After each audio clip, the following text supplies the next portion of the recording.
Hello again and welcome back to my computer vision series. Today we'll talk about Trackformer again, this time focusing on the actual source code. My previous video was about the algorithm itself, so if you're new to Trackformer, I recommend you to watch that one first.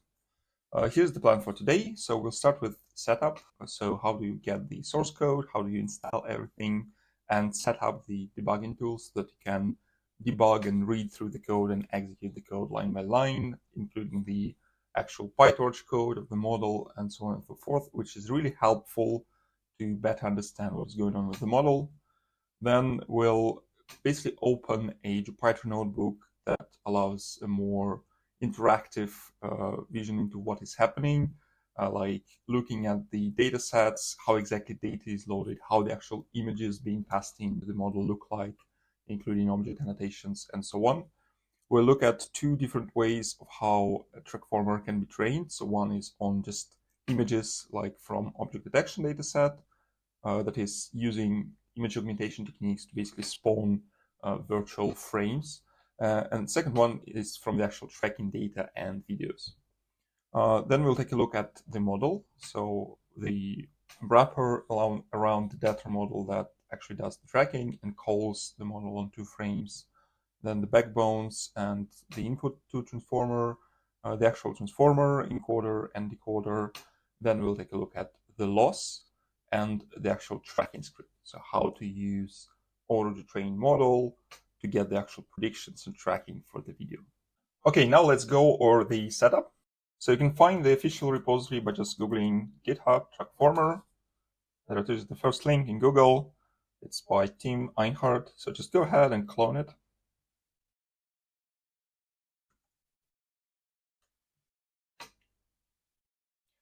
So they do have some docs here on how to set up. Unfortunately, at least for me, not everything worked that smoothly. So I wrote my own version on how to do everything. So here it is. It's in my own GitHub repo. So first, create the virtual environment. This is the step that I recommend for all your projects because some of the library dependencies might conflict with each other, and so it's really annoying that one project interferes with another. You've installed some library, and suddenly another project stops working, and you have to go through the entire installation process all over again, or just figure out what the problem is. If you just have everything in a separate virtual environment, that should be fine. So I'm using mini Condor for that. So I'm just creating a new environment with Python 3.10. Don't forget to activate it.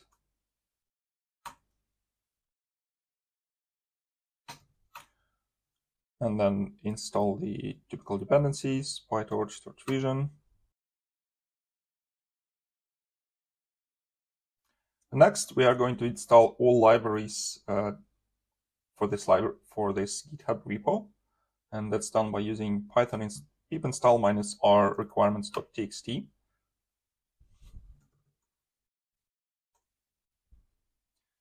Now, in my case, so requirements.txt basically contains libraries, and in case of Trackformer, each library has specific version, which I suppose worked when the model was developed, but it doesn't work for me anymore. So we can see that it tries to install NumPy of one specific version, which is outdated by now.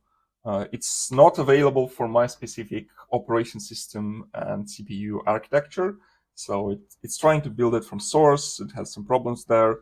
So in my case, all of that could be avoided by just looking at what libraries actually give you errors and then just updating them to the most recent version. So I'm putting my version of requirements.txt in the same README as well. So here we can see that CFFI, docopt, future, NumPy, pandas, libraries like that didn't work out of the box, but removing the specific version requirement made them work. So I'm just opening the same repo in my VS Code, pasting this file here. So now I try to install the same requirements after updating some of the packages. It installs successfully, so it still gives this error about pips dependencies not resolving everything correctly. Never mind that, it will still work, don't worry. Then we try to install this custom module of the repository, and it's installed successfully. So basically this module contains CUDA layer for deformable attention. So this one comes from deformable data. Unfortunately, it's only available on CUDA GPU. So it will not work on CPU, it will not work on Mac, on the Apple's Metal Performance Shaders, MPS. So you actually need an NVIDIA GPU with CUDA to make this model run. Pretty much everything is more or less installed now. So the next thing we need to do here is to just go over this guide from the repo of Trackformer to download the data. So we download mod 17, that's object tracking dataset with actual videos. We download CrowdHuman, this is object detection dataset, so it only has images, and we are going to use image augmentation techniques to sort of create 2 frames out of 1 image and let the model track objects from one frame to another. So just follow all of these, download the models. Next, I try to actually run the code.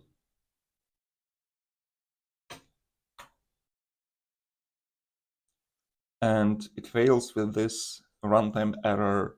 Indices should be either on CPU or on the same device as indexed tensor at data tracking.py line 94.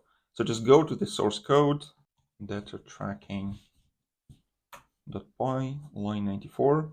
So thankfully this problem is easy to fix. I don't know, probably worked in previous versions of PyTorch. So now I just have to say that have out indices and place them to the same device. And let's try to run this time. So this time I'm getting a different error. Now it says CUDA out of memory. Again, you might get that as well, depending on how good your GPU is. Now, unfortunately, there is no good solution for this one. Ideally, if you are training a model for production, you just need to get a better GPU. If you're just doing that for educational purposes like me, you can go to the config, and that's cfg/train.yaml, where basically there are all the options about how the model looks like, what sort of options we have, embedding sizes, and so on. So the first thing to modify here will probably be this batch size. So let's try to set it to 1 and see how well it works. And now it actually started to train. So it took us downloading the repository, trying to install everything, following the README.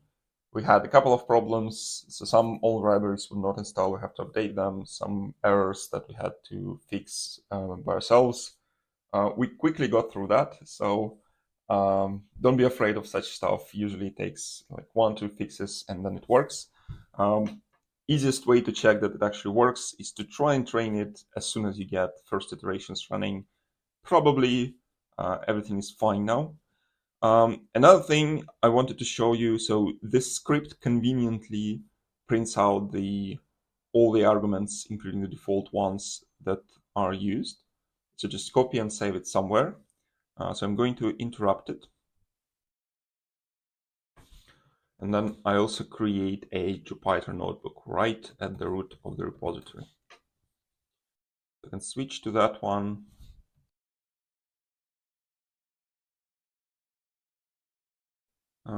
I will copy paste some of the stubs that I have prepared for the thing. So what they do is basically they allow me to plot images that we are about to pass into the actual model. So this here. So we have all the Coco classes. We have this unnormalization function, which basically allows us to print the normalized version of the tensors that are used as the model input, unnormalize it so that it actually looks as just normal library.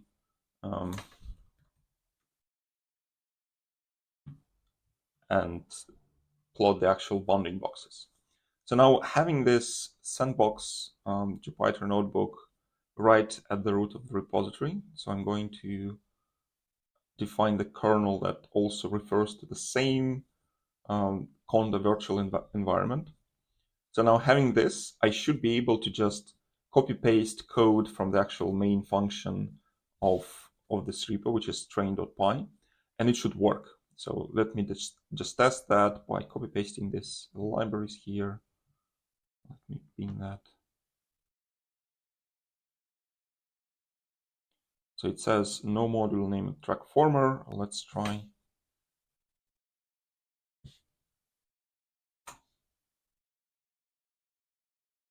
To install it like this. Yeah, now it works.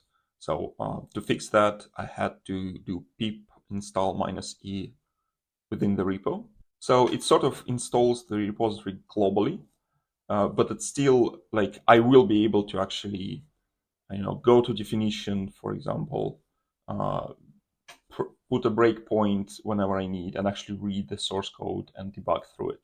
So let's see how we can use that. So again, this train function uses arguments.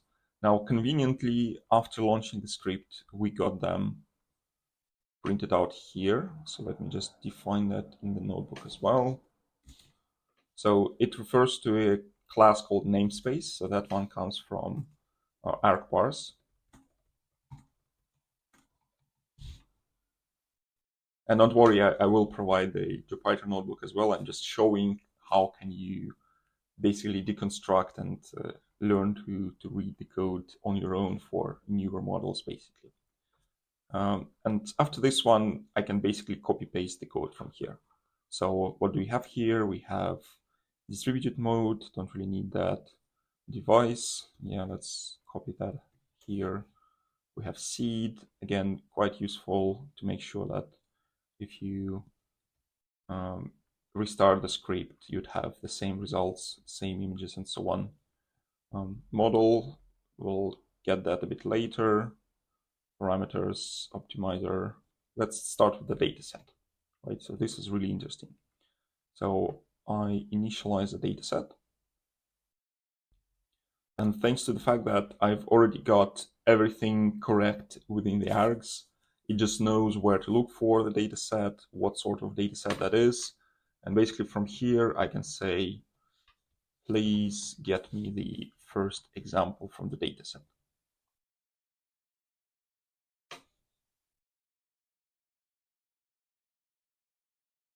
And I get out the actual tensors. So the tensor here is the image. We have boxes, which are basically 4 bounding box coordinates annotations for the image.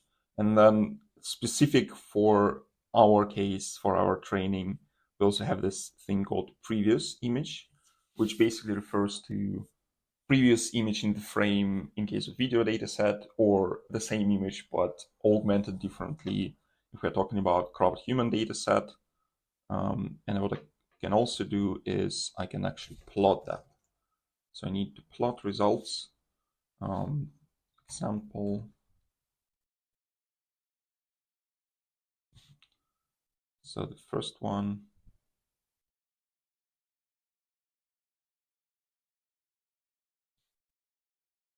So example is a tuple. The first element is an actual image. Second element is a huge dictionary with boxes, labels, and so on and so forth. So let me just pass all of that so that my script can annotate.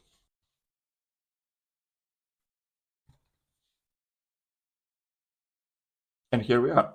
So I've just initialized the dataset, got the example out, and I can actually print what is happening here. This is the major useful thing about everything that we did, so that we can actually experiment with the code now. So another thing we can do is we can say that, okay, what is the code for build dataset? So just right click on that, say go to definition, and I'm immediately redirected to the same code. We just downloaded the same Trackformer repository, so I can modify it. It says here that, I don't know, let's say that I don't know which parts of this code will be executed, so you can just put the breakpoint here, go back, press debug cell, and voila, I've stopped at this line, and I can actually check which line gets executed. So this is my typical setup for debugging, for reading the code. Helps a lot to be able to do that interactively, to be able to actually plot the images you're passing in, and so on and so forth. Okay, now the setup is done. Let's start talking about the actual model, and we start with the datasets. So we are going to have two of them. One is the actual tracking data with videos, and another one, crowd human, that's basically an object detection dataset, which only has static image data, no videos. So I'm going to my Jupyter notebook and just show how everything looks like. So again, by just copying code from this train.py and by pasting the arguments, I can get a lot of useful stuff. So here I'm using arguments from the multiple object tracking version of the launch. And by calling this build dataset thingy, I get the actual dataset, right? And I can get out the tensor example. So first of all, the dataset in PyTorch is a thing that it's like an array of every example that you have. So you can index into it and get one single example. Usually during training, you'd also have batching, sampling on top of that. So you would read up a lot of examples at once in a batch. You would sample everything. So you would, instead of iterating over indices in order, you would generate random indices and so on. Dataset is simpler. It's just one example per index.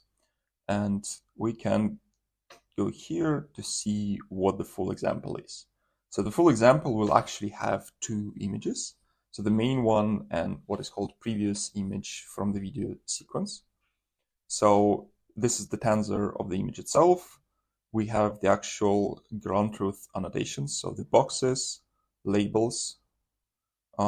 Probably the most important one is track ID. So labels are always zeros. That's for person in Coco dataset.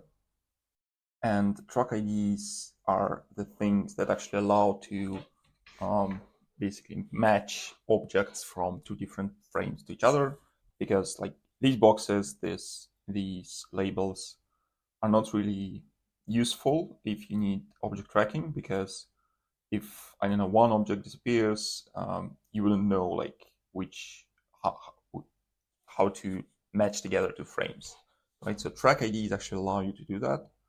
So they basically neatly identify object within the video. We can plot them using my function side by side, right? So here we can see that it's really hard to say that image is even different. So let's go ahead and actually go to the multiple object tracking challenge home. So here it is. I'm going to the data tab of mod 17. And they basically have a bunch of videos here, although the same video is actually duplicated 3 times with 3 different so-called public detections. So bounding boxes from different existing object detectors. And so let's find the one that we just seen. So this is the one. And so we can play it out. We can see that it's basically 20 seconds of a video of people walking. We can enable public detections to see how the actual bounding boxes look like. This is what we are going to train on. If we come back to the main page, we'll see that mod 17 of RCNN, they have like 7 videos. So the entire train data set for mod is just 7 videos. Obviously, that's not enough to train a proper tracker that is able to act in a variety of different situations. So treat that more as a fine-tuning data to fine-tune for the specific challenge, for the camera angles, the quality of video, and so on and so forth. And that's why we also have crowd human for object detection, because it has much more images. Apart from that, the model itself is going to use ResNet or Swing Transformer that were pre-trained on a wide variety of just overall images, and the data object detector itself that was trained on the entire Coco dataset, which also has a lot of images. So coming back to Jupyter Notebook, let's now try and see. So first of all, we can basically rerun this code with different index to try and see like what augmentations there are and so on and so forth. So let me say that I'm interested in the one number 0.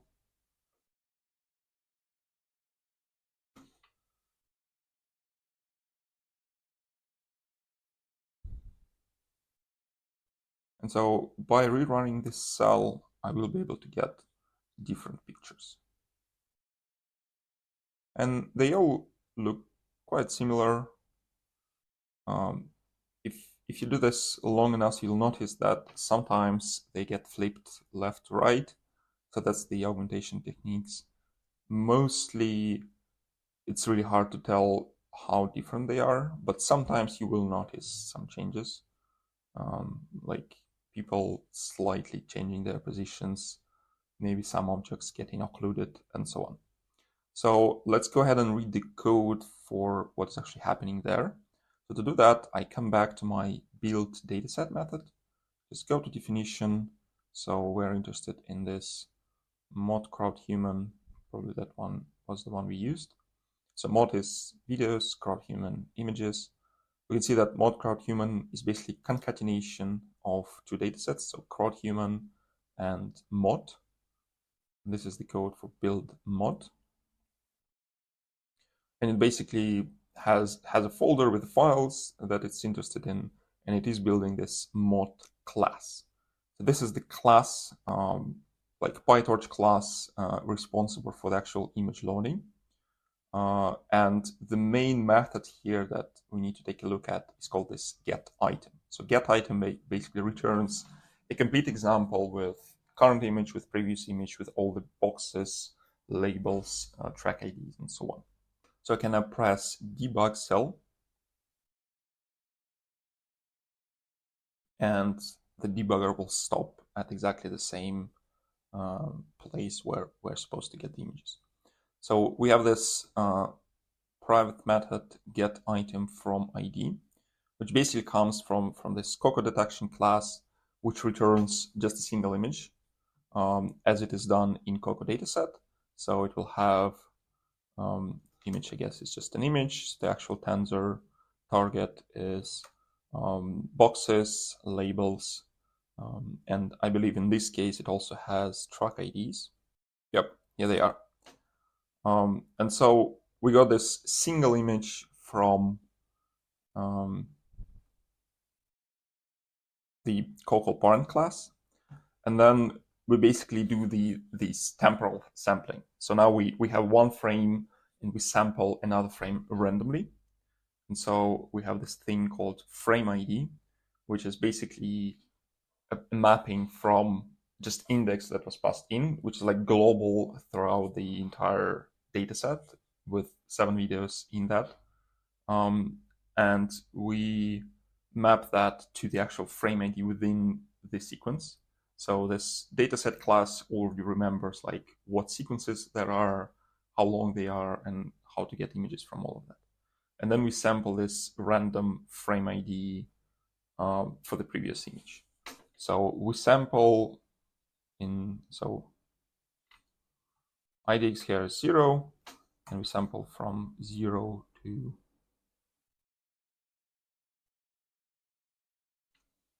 5. And you can see here that sometimes we'll sample something from the past up to 5 frames in the past. Sometimes we'll actually sample from the future, again, up to 5 frames in the future. But we also keep track of the actual sequence so that we do not accidentally sample the image from the next sequence. And then, yeah, we basically, after sampling this frame ID, we can get this image and target for that frame ID. So this is all handled in the parent class. So this is really simple, right? Like we do not read the actual Coco code for doing that, but this is how the temporal sampling is done for object tracking. So now what I'm going to do is I'm going to replace the arguments from the mod tracking launch to the crowd human launch. And so now the dataset should also change to the crowd human dataset. So the format of all the examples will be exactly the same. So again, boxes, labels, track IDs, and so on. And here is how the actual images look like. So They'll come from the same initial image, but then with slightly different augmentations applied to both of them. So we can keep running this and see if we can notice the difference even.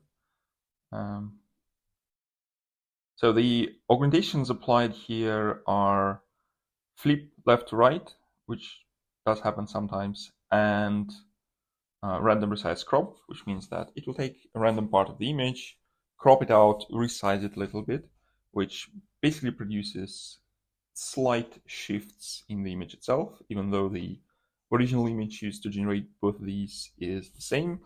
You would see slight variations in the actual pixel values, which sort of represents how it happens in the video as well. So videos do not change that much frame to frame, and so it's still a good way to train your tracking model.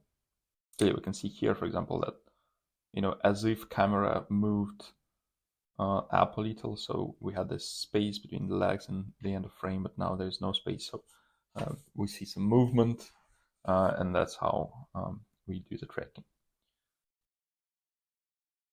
So now let's read the code for this dataset as well. So to read the code, I'm going to go to definition here.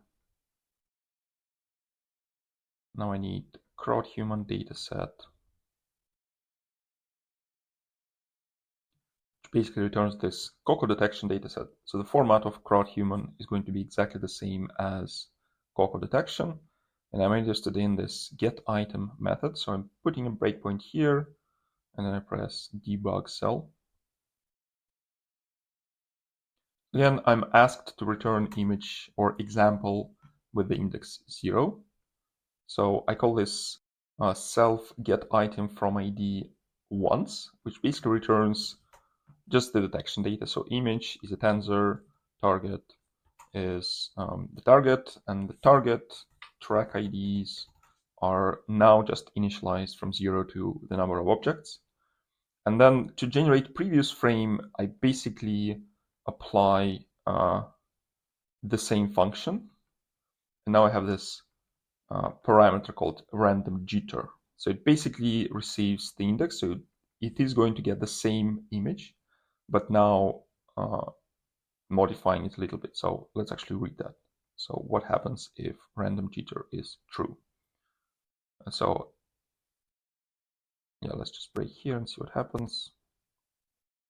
So I have this random state because basically we have two sets of augmentations. So one set of augmentations is applied to both images at the same time. For example, flip left to right, right? We want to do that to make the dataset itself more diverse, but then we don't want to make the camera track one image that is flipped and then another image that is not flipped. That is not the scenario that is going to happen in the actual video. So to handle that, we basically have this random state to make sure that the actual transforms applied when fetching each image are exactly the same. And we can actually see what transforms there are.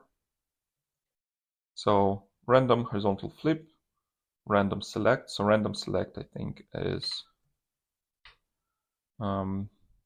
just selecting from a series of different transforms. So I guess if we come back here, okay, here's the code to actually make these transforms. So it's going to be random horizontal flip and then select from resize, resize, resize, random size crop, another resize. So basically resizements, crops, and flipping left to right. And that is what we apply to both images. And then to make two of them different, we have this add random jitter method, which just basically performs a slight random crop and then another resize and returns this image. So this is how we basically use slight image augmentation to generate these slightly different results, slightly different images from the same original image. Right, so this was the dataset. So again, the dataset just fetches one example. Now to train, we need a batch. And so what we do here, we have a sampler that will generate random indices to make sure that we basically train on random parts of the video at the same in a batch. So we do not actually feed the frames sequentially. That wouldn't be good for the actual deep learning. We have batching, and we have the data loader that sort of applies all of them at once. And we also have this collate function. And this is how we can get the actual examples and labels from this data loader. Now this is basically the same loop as will happen in the training loop. And so here is the shape of that. So we get two images in a batch, and they both get padded to the same dimension. And let's plot the actual image from the second example. So here's how it looks like. So we had original image. So in this case, the second image was smaller than the first image. But to put it into one tensor, we needed to pad it. And this padding can be seen as this gray area. And this is what basically was happening in this custom collate function. And then when we actually apply the model, we'll read about that in a bit. We'll have to also set the proper attention mask to make sure that the actual transformer, encoder, and decoder ignore this gray area that is not part of the picture. And this is what we'll train on. So now, thanks to the fact that we have these samples and targets, this one I also copied from train.py. I can actually run this to get the model and then apply it here and see what the result of model prediction actually looks like. So again, just call model, samples, targets, and we get the predictions out. And predictions basically have logits and boxes. So let's bring the shape of that. And so logits 2 by 502 by 20, 2 by 502 and 4.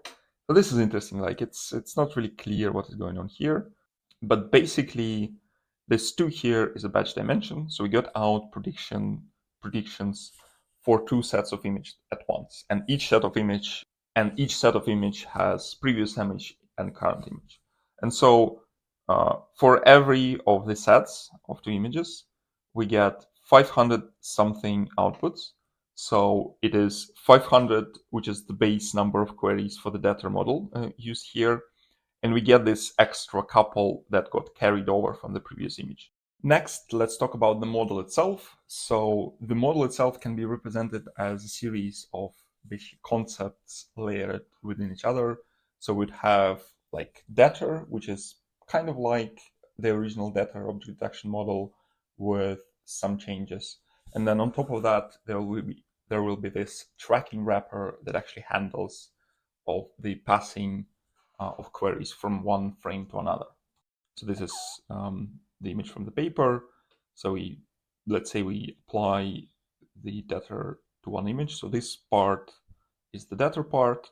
We apply it, we get out some queries, and then there's some logic on how to get that transferred to the next part, how to get the prediction out, and so on. So let's start with reading the outer layer. So we'll not look into the data itself now and just look at how the tracking part is done. I'm coming back to my Jupyter notebook. So I need to put the breakpoint. So I found this build model function that actually builds the model. And there's quite a lot of if conditions, but I think it's more or less clear what is happening here. So if it's deformable, yes, it is deformable. Does it do tracking? Yes, it does tracking. So we need this deformable data tracking, which in itself basically wraps around data tracking base and deformable data. So let's go to this data tracking base and then just put a breakpoint in the very beginning of the forward method. And let's just see what's going on here. So I'm coming back to the actual model inference. I press debug cell here, and yeah, and I stopped here. So now samples. These are still the images that we had, 2 images padded to the same shape, although I had to restart my Jupyter notebook, so the images themselves are slightly different. So this is the second one, and this is the first one. They come from crowd-human dataset, so they're not related. They're not from the same video, right? And then basically what will happen here, we have this super.forward, which calls the actual data, and we're going to call it twice. So one time we call it on the previous image to get something out, then we handle the matching, the carrying out of the queries, and then we call it the final time. And this is the result that we return. So let's see how it happens. So first of all, we have this self-training and some backprop context. So when we apply the data model to the previous image, we do not save the gradients. So we're not going to propagate the gradients all the way back to the previous image. We're skipping the model call for now. We'll do that later. And let's just see what we got as an output. So prev out is like a dictionary with predictions. So prev out pred logits. Let's print the shape of that. That's 2 by 500 by 20. So 2 is the batch size. 500 is just the fixed number of queries that the data is configured to return. And then 20 is basically the number of unique classes that we care about. Although so far I've only seen the one label for people. I guess that's not always the case, at least not for all the different data sets that this model can be trained on, but it certainly is the case for crowd-human. We also have this prev features.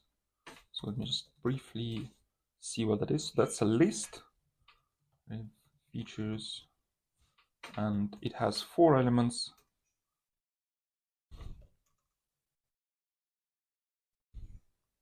The first one kind of looks like an image.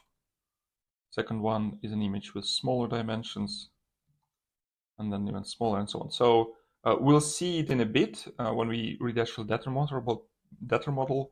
But basically, prev features are the 4 different scales that we got as an output from the backbone when applying the data to the model. And this will not really be used right now. So we got out the predictions. And next thing we do is we call this self.matcher.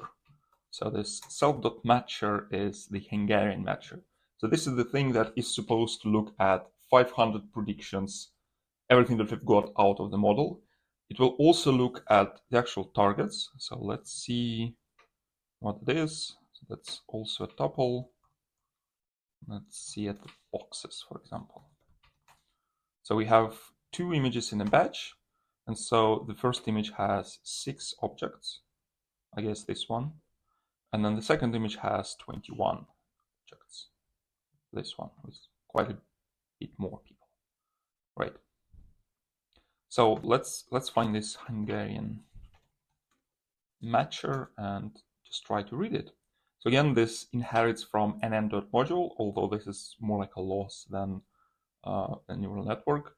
It also has this forward method. So let's put a breakpoint here and just continue and see what happens. So now let's print out the inputs and outputs again. So outputs are predictions of the network. Again, for every image, 500 of them. And we also have bounding box predictions and class predictions. And targets are the actual ground truth objects. Right. So what happens next? So first of all, we define some loss.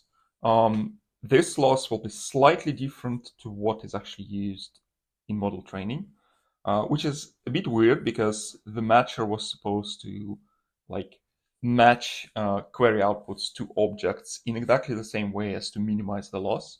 Well, here instead we use like some simplified version of that. So main difference is that in the actual data model and the Trackformer, we get 6 outputs from every intermediate layer, and we connect all 6 of them to the loss. And in matching, we just connect the final one.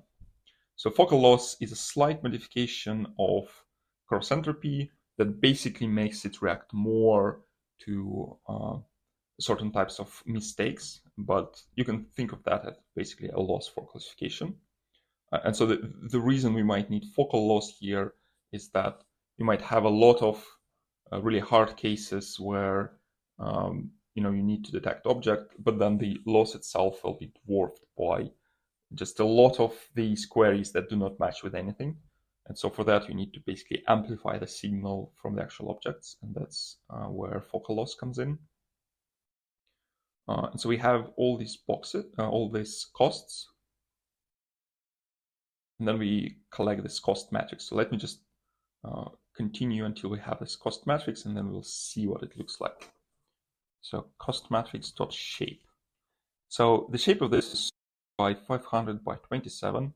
So we basically concatenated ground truth objects from both images together. So we had 6 from one, 21 from the second one, 27 in total. And we've basically computed the loss for every combination of object output and ground truth object. So 500 times 27 of that. So now we know the loss for every possible combination.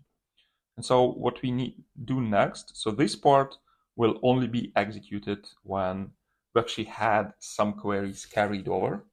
So we'll take a look at that in the next, I guess when we'll be reading about the loss. For now, we continue until here. And we'll see that we do this linear sum assignment. So linear sum assignment comes from scipy.optimize package. So this is basically the side call of this actual Hungarian matching.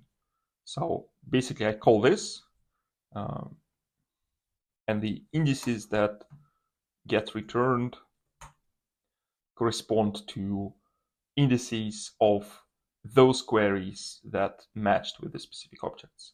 So we have 6 matching indices for the first image and 21 for the second image. And this is what gets returned from this matcher.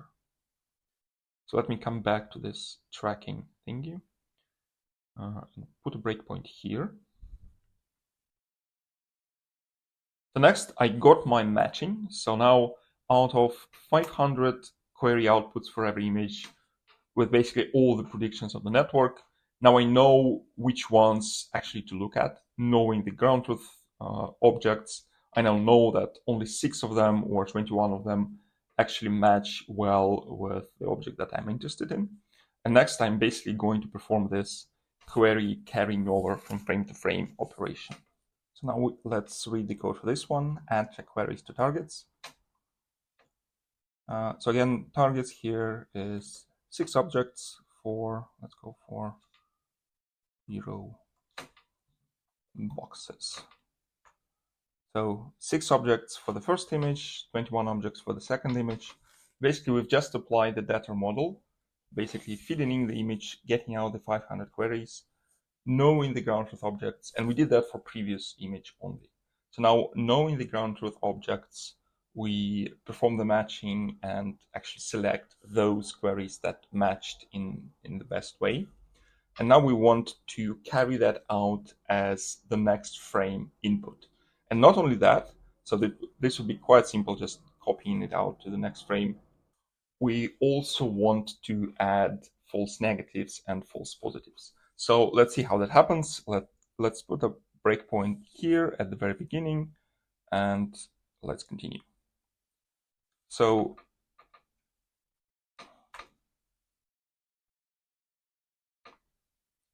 here we basically roll the dice on how many queries, so how many queries will be selected as false negatives.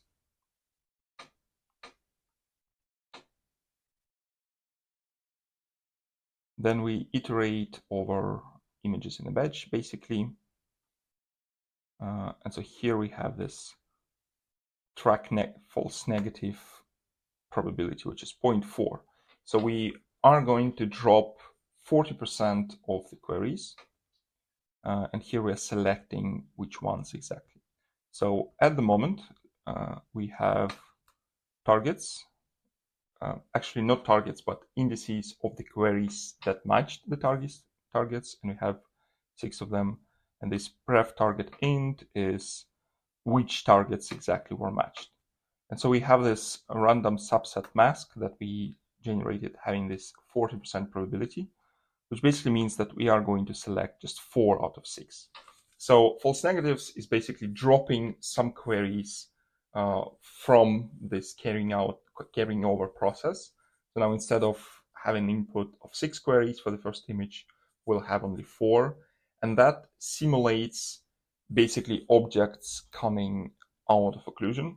So you see them on the next picture, but for some reason you don't have a track for them, maybe because they've just appeared, maybe because they used to be occluded and now they are open, so you finally detect them, and so on. And here we basically match these track IDs because we need to know the indices of the queries in the previous image and how that corresponds to the actual objects in the next image. This is what is happening here. And we save that into target. So target will basically be the dictionary that is used to pass around all sorts of information. But here we basically pass that matching of how these queries correspond to the actual objects in the image now. And then we have false positives. So false positives are in reverse, like queries that we carry over that were not supposed to be here. And the way it happens here is we basically have these matched boxes. So 4 of them after dropping some of them that actually matched some objects. And then not prev out indices correspond to the rest of them. So those detections that did not match to anything. And there's 496 of them. So 4 were actually detected. The rest 400 something didn't match anything. And so we'll select out of those these false positives that we carry over even though we should not. And we can see here, so we again roll the dice to define how many we need. And oops, so here it's unlucky because it turns out after rolling the dice, I didn't really need any. So where were we? Somewhere here, I guess. So let's continue and hope that for the second image, it will be better. Okay, still no. So what I'll do instead is basically load the different image. So the first time we just iterated over the data loader and took the first one. Let's take the fourth one, for example, and see what happens. So again, we get 2 images. This is the first one. This is the second one. Let's debug it and see what happens. So I have my breakpoint that is supposed to show me, like here, for example, when I actually get something interesting happening. So let's see. And here we are. So we finally made it into this piece of code here.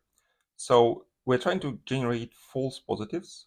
So objects that get carried over from frame to frame, even though they shouldn't. And they basically correspond to like false detections. So the detection head working on the second image should be able to ignore those false detections and not actually track them. So what has happened here is we had 11 queries that are supposed to be there. We selected 2 of those, number 6 and number 2, for false positives, and we iterate. So G now is 6. So I'm selecting a false positive to replace 1 query. And I basically look at all the other unmatched queries, 489 of them. And so here I'm doing something interesting. So I actually had to read this a few times to even understand what's going on here.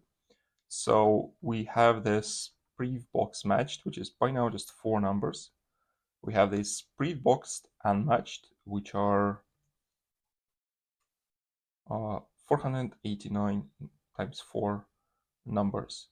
And we select the first 2 coordinates. So usually bounding box has 4 coordinates, so x, y, height and width. So the first two are x and y, which basically correspond to the position. So by taking this minus here with tensors with such different shape, what we'll do is we'll broadcast the smaller one to match the size of the larger one, basically computing the distance between this matched box to every other box. And then we take the difference. So this basically corresponds to the difference in coordinates. Then here we square it and add together. And so again, this looks like just a bug. So we have 0 coordinate here, 0 coordinate here. I guess it was supposed to be like that. So we actually sum the x and y differences. So then it will be Euclidean distance. Looks just like a typo. And then we take the square root of that. That's the first problem, the typo here. Second problem is when selecting this torch multinomial, we basically will select those boxes with higher probability that are actually farther away. So here is the paper, what it says for this. So to prove the removal of tracks, we chose those with a large likelihood of occluding with the respective spawning track query, which sort of sounds like something that is close. So we're not just selecting random false positives, we actually select such objects that have a high probability of actually being mistaken for the one we track. Unfortunately, in the code, it looks like in reverse, that we're actually selecting the one with a smaller probability. Nevertheless, it is what it is. I guess it still works. It's probably a minor part of the model because, like in all the other cases, when we roll the dice, we basically select this random index instead, and this is it. So we've got our original matched queries. We dropped some of them, added some noise to it, false negatives, false positives. We make sure to add all the required information about the queries. So to what actual track IDs they matched, whether or not they are real or false and negatives or positives, the actual embeddings corresponding to them, and so on and so forth. And so this is what we return from this function. So I'm going to disconnect here now.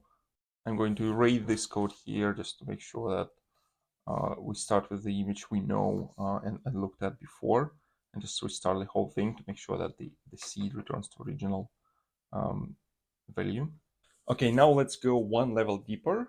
So in the actual track data itself, and see how exactly we process the image. So I'm back to this data tracking.py. So we've seen the add track queries to targets. So this only happens during inference. And the very next call is the second call to data. First, let's break here to make sure that we actually read the second call, not the first one. Press debug cell. We stopped right before the second call. And then I can actually just click go to definition on this data parent, scroll down to the very beginning of the forward method, and just click continue. And here I am. Now let's read what we have. Again, samples should be just an image. So this nest tensor object is basically needed to take care of padding and batching. So we have two images in the batch. Some of them might be padded to the maximum size, and we pass in the image itself and the mask to make sure that the transformer itself does not pay attention to this padding part. And then the targets is dictionary, first element, boxes, shape. So we're back to 6 in the first image and 21 in the second image because I've restarted the notebook. And so the very next thing that happens is we apply the backbone. So we're not read the code of the backbone itself, although I'm just curious into what it actually is. So the backbone here is, it doesn't really say what it is. It has some bottleneck convolutions, bottleneck convolutions, bottleneck convolutions. That sounds a lot like ResNet. So let me just confirm that. I'm going to config train YAML backbone ResNet 50. Yeah, this is ResNet. And so I got out the features. Features is list, and the length of the list is 4, and the first element shape is 256 by 266 by 239. Then slightly smaller, slightly higher here, and so on and so forth. So yeah, what is going on here? So first of all, we had an image, 2 images to be exact, in a batch, and then we basically get out the 4 different versions of that. So this is the image from deformable data, the one we are actually reading. So you can think of these 4 images that we get out as basically, so we have an image. Each time we apply convolution with non-zero stride, or in case of swing transformer backbone, a patch management operation, we basically get the the smaller image, but by now it's already been passed through some layers, so it has more features, it is more processed, it's basically containing dense information about what the sort of objects are there in the picture instead of just raw pixels. And so we have 4 of them, and we can see that the very first one, and we call them levels or scales. So very first scale has 256 embedding dimension, and then some pixel dimension, 266 by 239. And then as embedding dimension goes up, the actual image dimension goes down. And then second thing we got out of the backbone is positional embedding of the same size and shape. So positional embedding basically corresponds to the sine cosine embedding for each pixel, where the value actually depends on the position of the pixel only instead of the value. So I'm not sure why we do this. So we select the last 3 elements from this feature map. Actually, I know why that happens, because basically we throw out the scale that is too large, too unprocessed. And as we'll see in a bit, we are going to create another layer, the 4th layer, that is even smaller. So basically threw out one high resolution image in favor of that smaller resolution image, but more processed. And we also receive this prev features. So this is the second application of Debtor. And so we get the backbone feature output from the first application here. Right. So then we actually concatenate them. So here we have effectively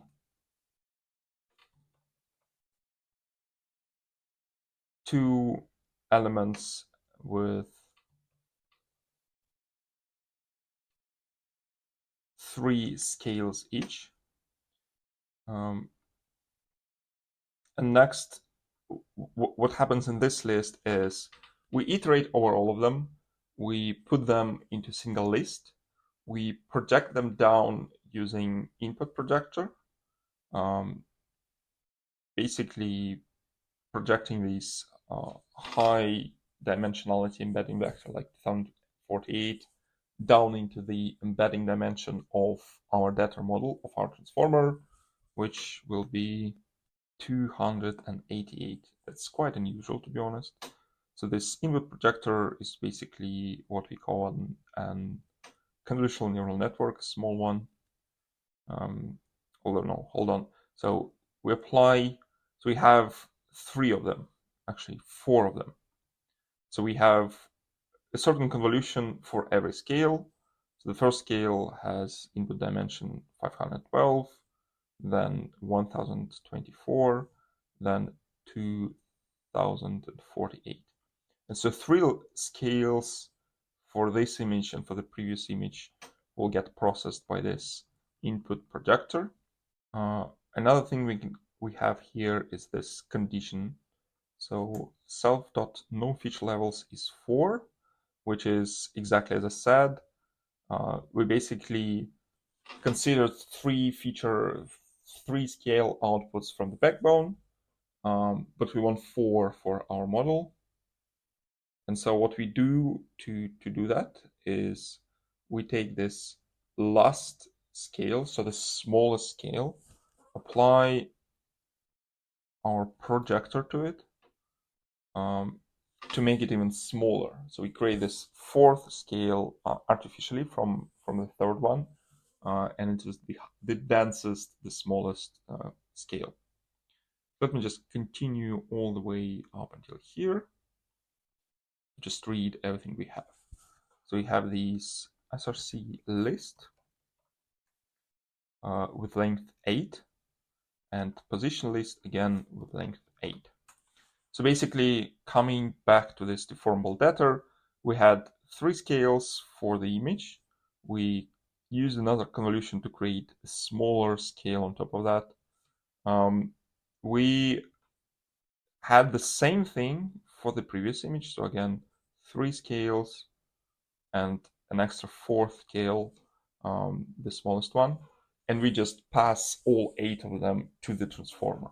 So the transformer will actually be able to use features, pixel values, processed pixel values of this image and the previous image, and we'll see exactly how it does it. And so all the rest is basically happening within this transformer. So let me just demonstrate. So again, yeah, query embeddings would be the statically initialized queries. And as we've seen before, the dynamically initialized queries that carry over from frame to frame, they will be passed within this targets object. So query embeds shape is 500. So this self.queryEmbed, the type of that is just sparse embedding. So this is static trainable vector. So let's just quickly call the transformer and see what sort of output we get. So the main output is this HS, and so that's 6 by 2 by 504 by 288. So we'll look exactly at why are there 4 of them, right? But basically it's a concatenation of these queries that we actually track with the 500 original queries. We get outputs for all the intermediate layers that is needed for the loss. So we connect all the decoder layers to the loss as if each decoder layer tries to track and detect objects independently.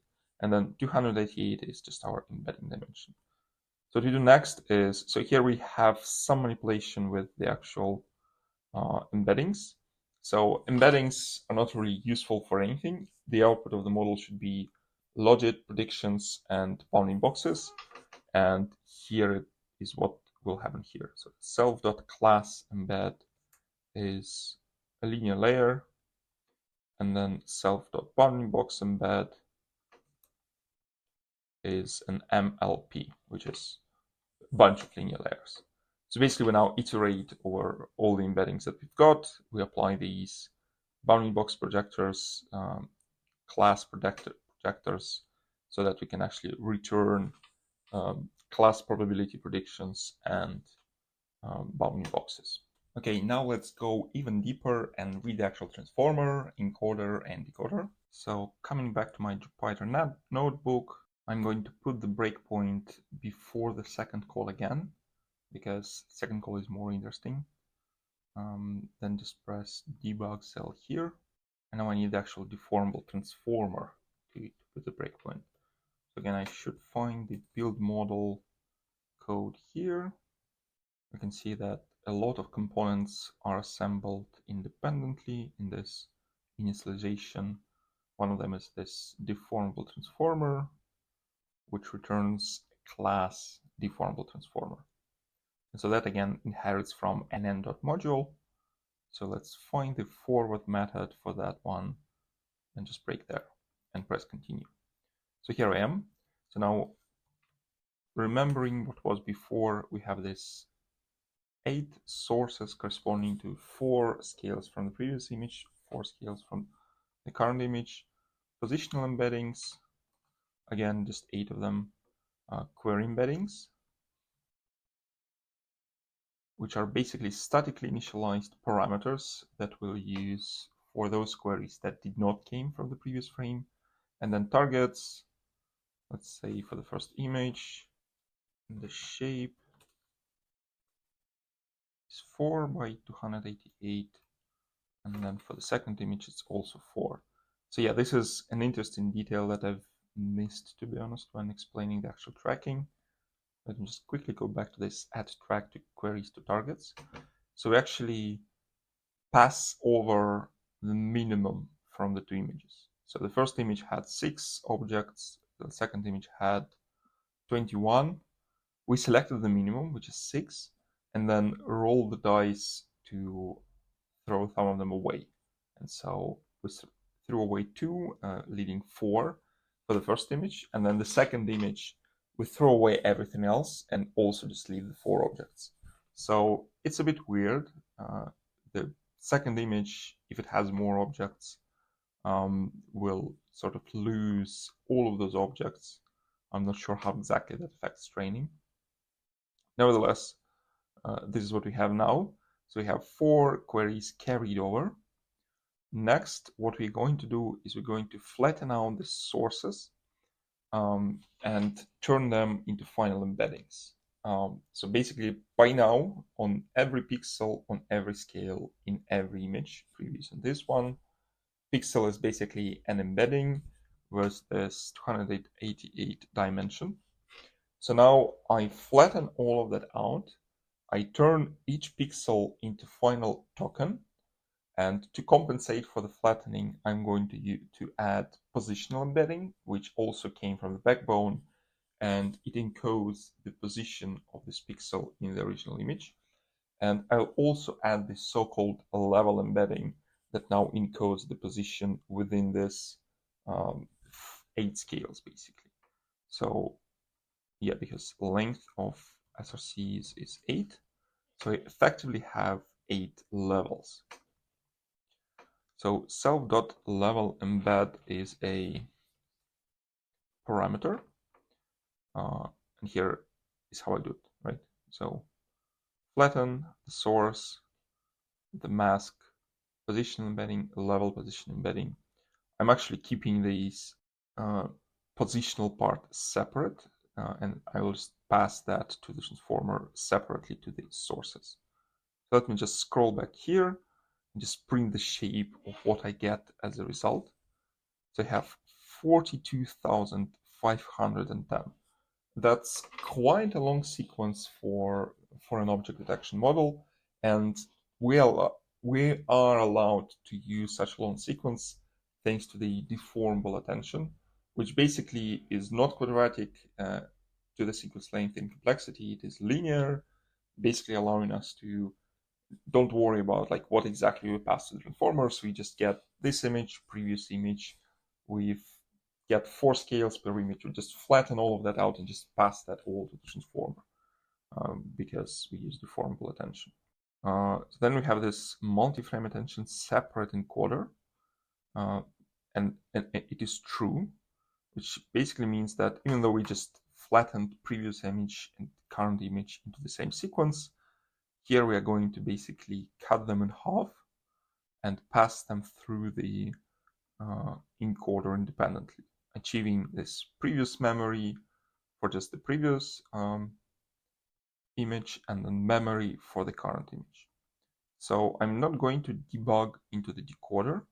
I'm just going to read it really quickly because this is at least what we've read before. So we have this get reference points, which comes from deformable attention. Then I apply the layer. The layer itself is deformable transformer encoder layer.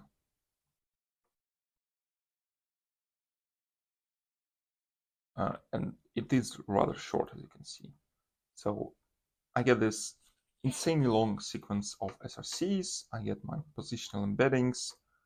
I have this self.with positional embedding, which, as you can see here, just sums them together.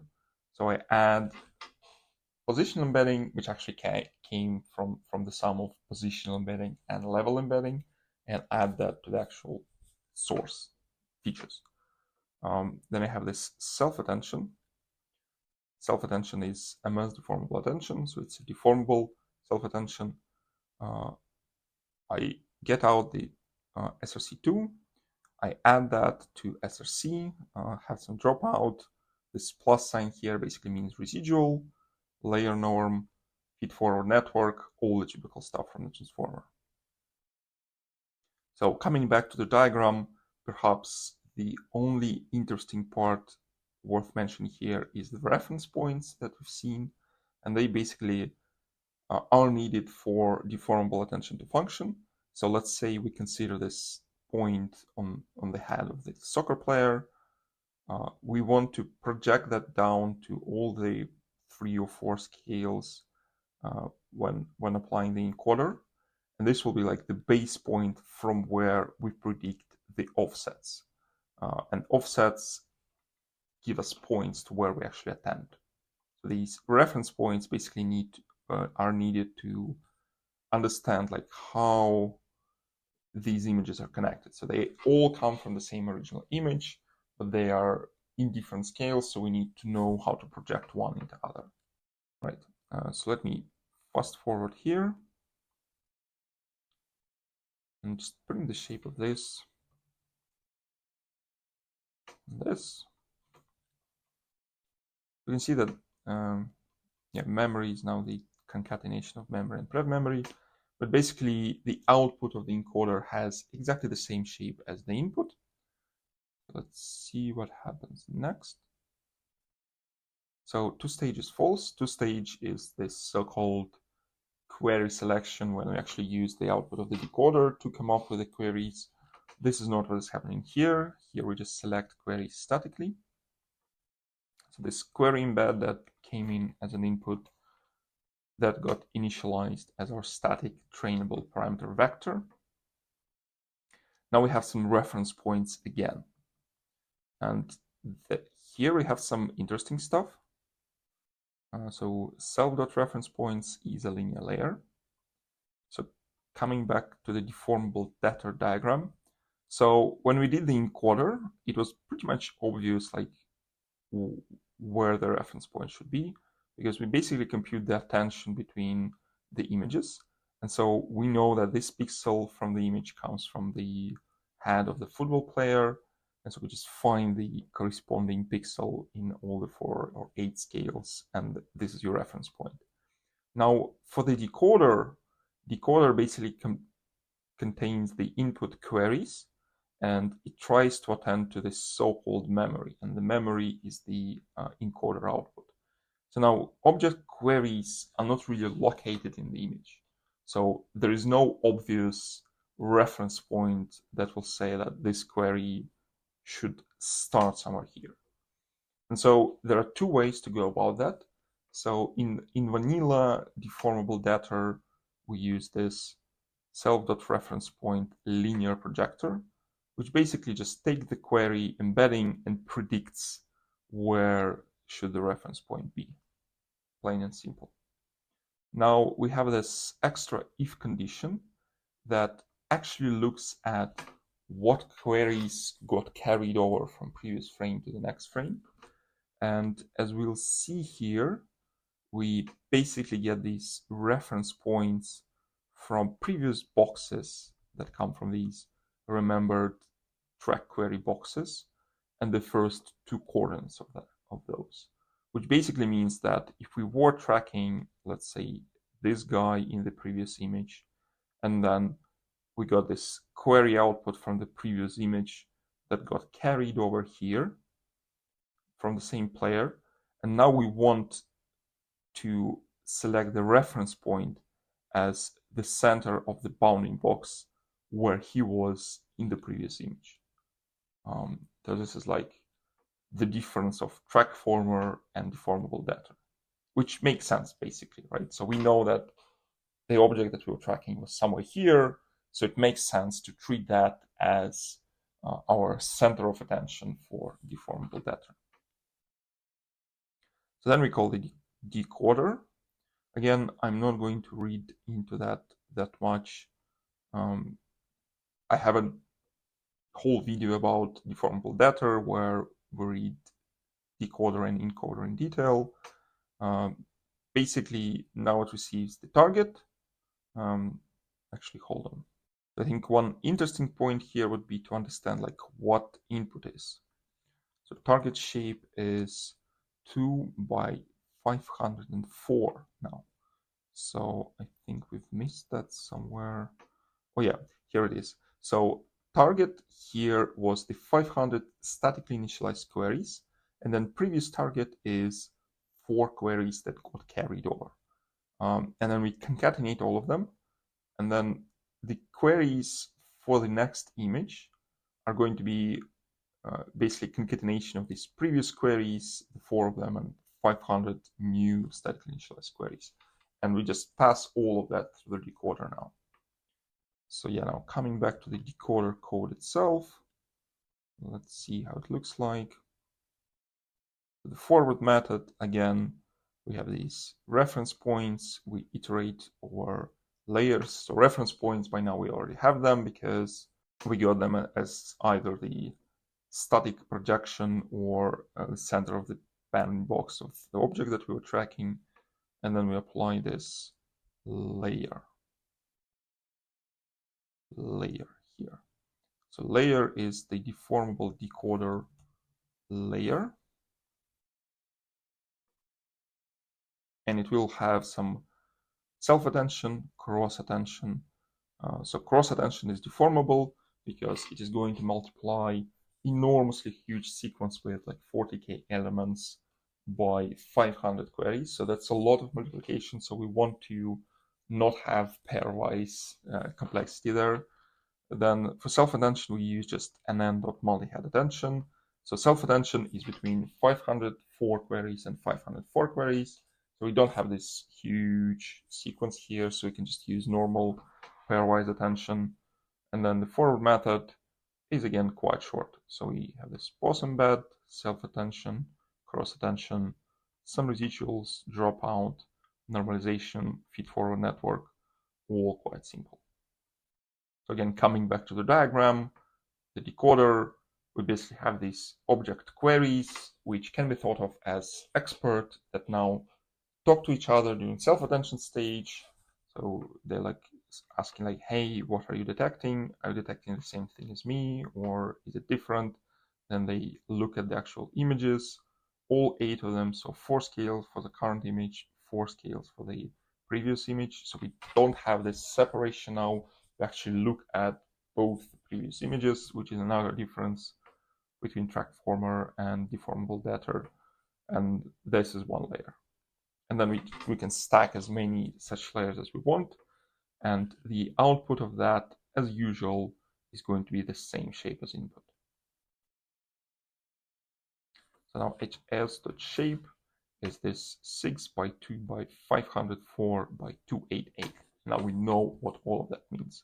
So 6 from 6 layers, we get all the intermediate outputs out. We use them in the loss. 2 images in the batch, 500 statically initialized queries, and 4 tracked objects, which is weird because it's a minimum of the 2 images multiplied by some negative sampling probability. So we had 6 and 21. We selected 6 objects from both frames and then dropped some of them, and we got 4 from both frames.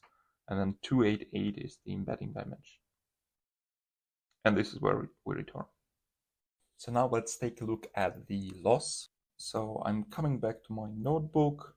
I got out the outputs from the model, the logits, the bounding boxes. And then I use this code that I copied from the train script, basically converting everything from the output to the same device, and then calling this criterion that we build ourselves. And I can just run this cell once and see what the output is. So here we have, so cardinality error is like information it's not really used in the loss. But then we have cross entropy, bounding box, GIUU. GIUU stands for generalized intersection over union. So these two are for bounding box error, cross entropy for class error. And let's see how they are computed. So I'm going back to this init.py, find the set criterion. It also inherits from nn.module, so I'm scrolling down to forward method and just press debug cell. So just printing the inputs that we have. So we have logits, predicted logits, 504 predicted probabilities for 20 classes, and then the same number of bounding box predictions. Right, and then these outputs also has these auxiliary objects, which are basically the same outputs, but from intermediate layers. So we have these outputs without aux, which aren't going to be needed for the matching. So outputs without aux stand for just outputs of the last class. And then we have this same Hungarian matcher. So let me come back to that one.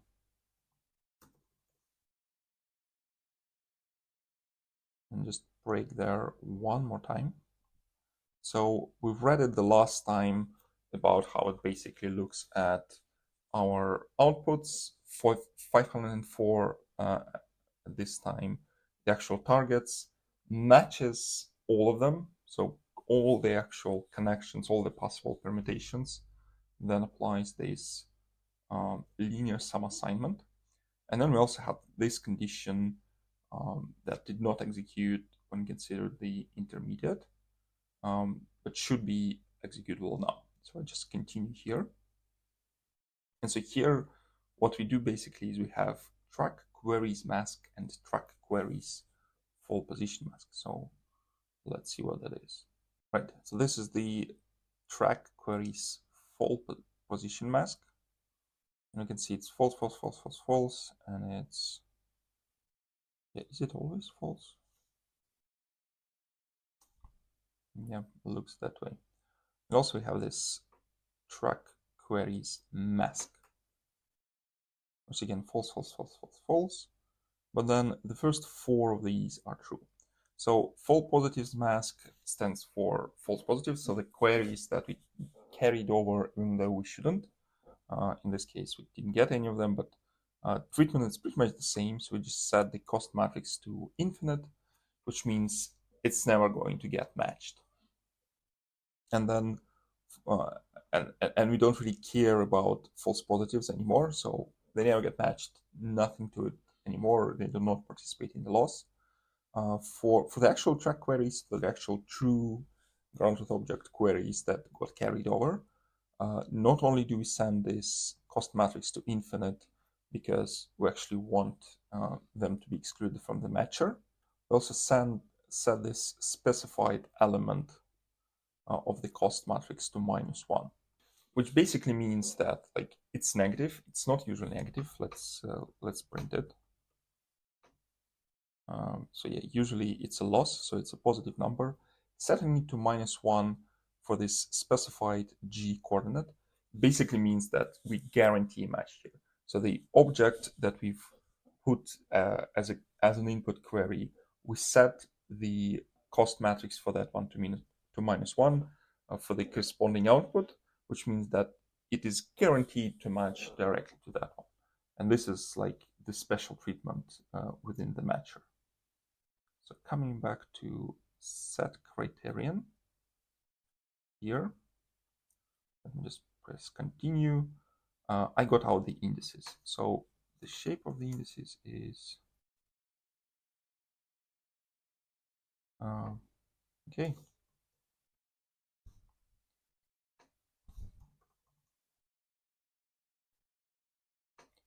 So I got 6 indices in the first image, 21 in the second image. So we know that only 4 of them in both images sort of got carried over from the previous image. The rest basically had to be initialized from the new static query. And then we compute the loss in exactly the same way as we would have done for, say, deformable debtor. So here we basically use all the losses, compute all the losses for all the targets and outputs, and also perform this for every intermediate layers as well. So let's just read which losses we have.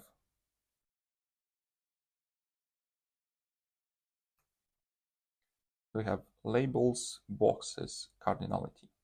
So cardinality is not really used in backprop. So we just have labels and boxes.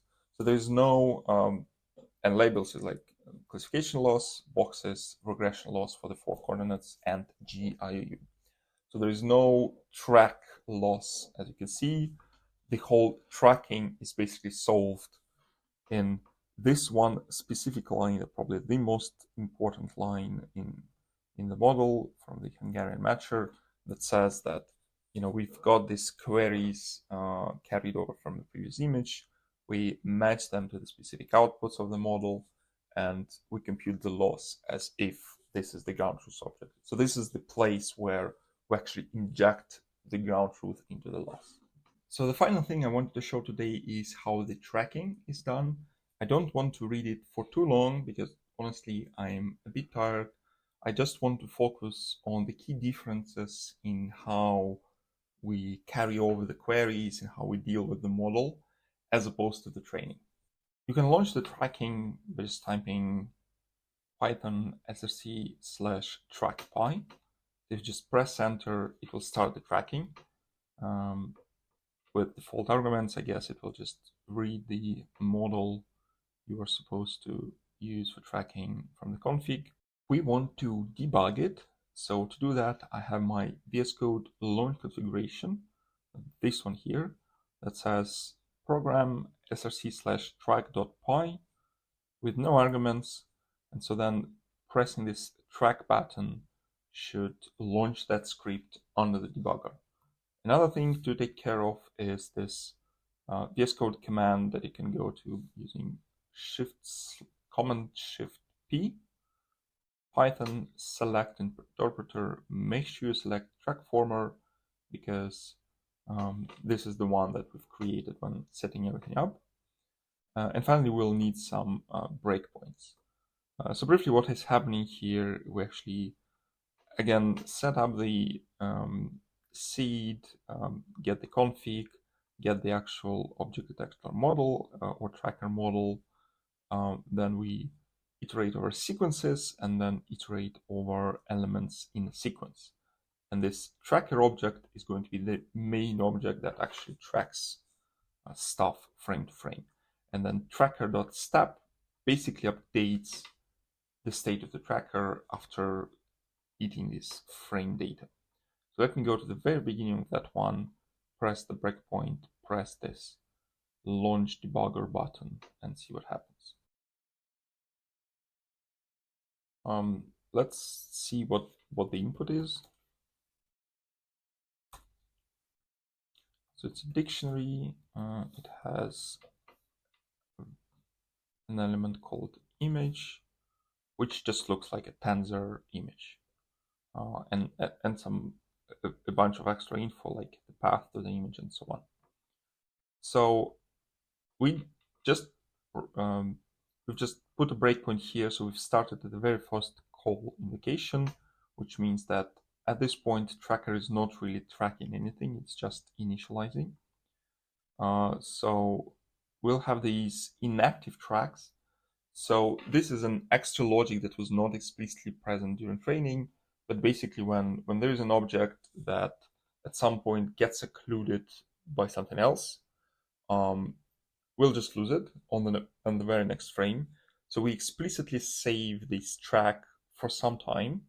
Well, actually, in the default config we do not, but there is an option to save it for some time so that when the object appears again, we actually had some queries saved for that object, and then we might catch it again, and we might remember that it's still the same object and keep tracking it.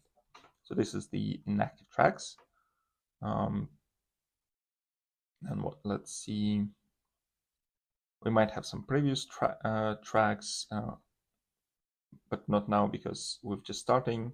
We do some conversion for bounding boxes. This is like, if you're actually writing code, this is a constant pain to keep track of that, because some boxes in some datasets will be in corners of the center, height and width format. Some will just give you coordinates of 2 corners, and so on and so forth. So this line looks like the actual invocation of the object detector. So let's go to that one. So self.objectDetector is the deformable data tracking model that we've been reading so far. I got out my outputs. So it has print logits shape. So it's now 500 out because I didn't track any objects. Let me actually continue and see if on the next invocation it will be different. And it is now, right? So on the second invocation of the thing, I get 514. So basically I had 14 tracks from the previous frame that sort of made its way to the next frame. I have some object detector post-processing, which is this deformable post-process class, which doesn't seem to do a lot.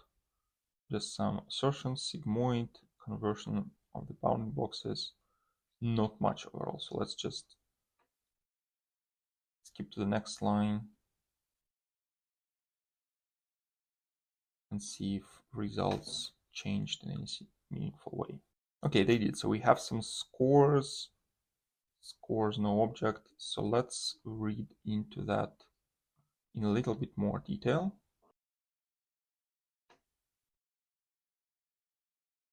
Oh yeah, so yeah, let's just break here and basically we'll look at the third frame now. So we had output predicted probabilities, right? So that's an array, then there are 514 queries and 20 predictions per each. Then we compute the actual scores as a max. So this is the max over the last dimension. So right now we are predicting probabilities for every class. Then we select the max, it's basically saying that, okay, now what is the class you're most sure in? And we treat that as a score, and that's what we return. So this, apart from like format conversions, this post-process basically gets us the score as the score of the object type you are most sure in. So next we have this numpref track, and this is where we actually try to understand, like, having new model predictions for the new frame, like which tracks do we connect to that, which tracks do we keep, which tracks are new, which tracks do we throw away, and so on. So the first notable thing here is this track object score threshold. And that's 0.4. So this is the first major difference to the training. So when we did the training, when we had this carrying over of queries from frame to frame process, we knew the ground truth objects. So we applied the Hungarian matching, which implied that we knew the actual correct bounding boxes and correct classes. And we sort of used that information to create the proper input for the next frame.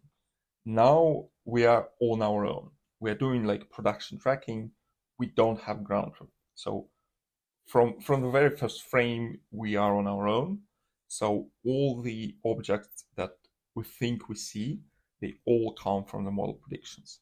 And so to bridge that gap, now we have this extra threshold that basically says, okay, now anything that satisfies the threshold, I'm going to treat as a real object, because I don't have ground truth, so I don't really know what is real and what is not.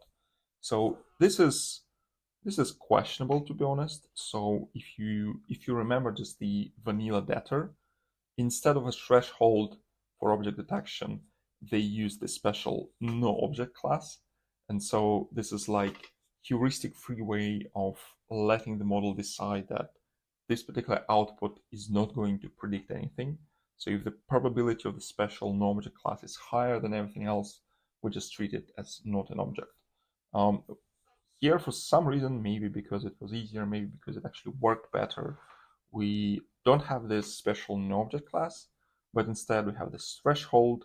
So now every prediction for some class, which is usually human, because we mostly saw people before, if the probability, if predicted probability from the model is above 40%, then we treat it as an actual object. So here we decide like which tracks to keep. And luckily in this frame, all of them are true.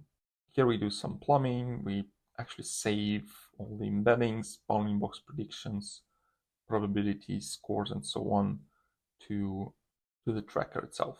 Then we might have had some inactive tracks. We don't at the moment because that's actually a rare event, but we might have. And so we try to re-identify them. Again, applying the same condition of this score being above re-identification score threshold, which is also 40%. And so if it is, then what do we do here? We append this track to this tracks from inactive. And then later on, we iterate over these special restored tracks. We remove them from inactive and we append them from active. So basically, I have this re-identification process that when an object got occluded, I keep the track for them for some time. I keep passing it as a query input. And then if that object reappeared, and if the model detected it and detection probability is above 40%, then we just restore it and we still keep this original track ID for this object, which is quite cool. Like it might handle partial occlusions. The only thing to note here is that this restoring reappearing process was not explicitly present during training. So we cannot really rely that the model will be good at that. We can just sort of experiment and hope that for some, like we're just lucky that the model happened to train in such a way that it actually allows for this re-identification, although it was not explicit during training. And then some tracks will obviously be deactivated from time to time when something actually gets occluded and so on.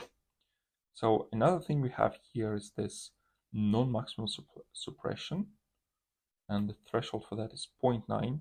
So this is another heuristic added to the model, and this is another difference to debtor, where we actually say that, so non-maximum suppression basically says that I'm afraid that the model might produce duplicates, although in case of debtor that shouldn't be so.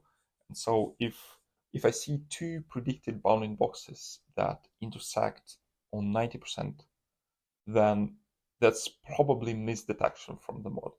And so this non-maximum suppression threshold says that, okay, choose the one the model is the most sure in terms of prediction probability, and then remove all the others.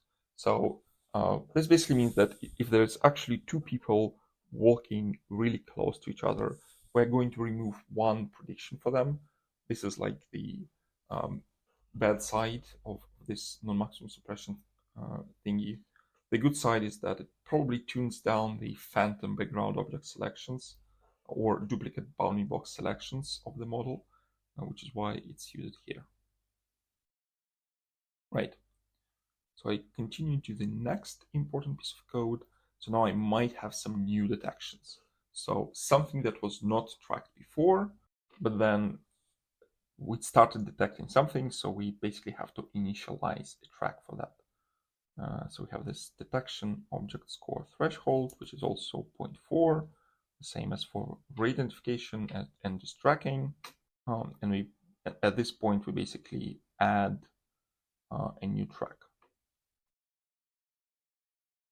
And when we add the track, again, apart from saving everything we need about the track, the actual embeddings, scores, bounding box predictions, and so on, we have this new track IDs. So new track IDs are initialized as self.trackNum, which gets incremented. So it's like a global counter, which basically means that as soon as I call this add tracks, I'm going to generate a unique ID from a new track. And I think this is pretty much enough to understand how tracking works. So again, the main difference to training is that now we are on its own. We don't have ground truth objects to help us in this query input selection, to help us understand anything basically. So we chose to follow some heuristics. That is, we only have the model now to understand what is an object and what isn't. So we look at model predictions, we calculate the score as just the maximum prediction over all possible classes. We have a threshold. So if the prediction probability is above 40%, we say, okay, that's a detection.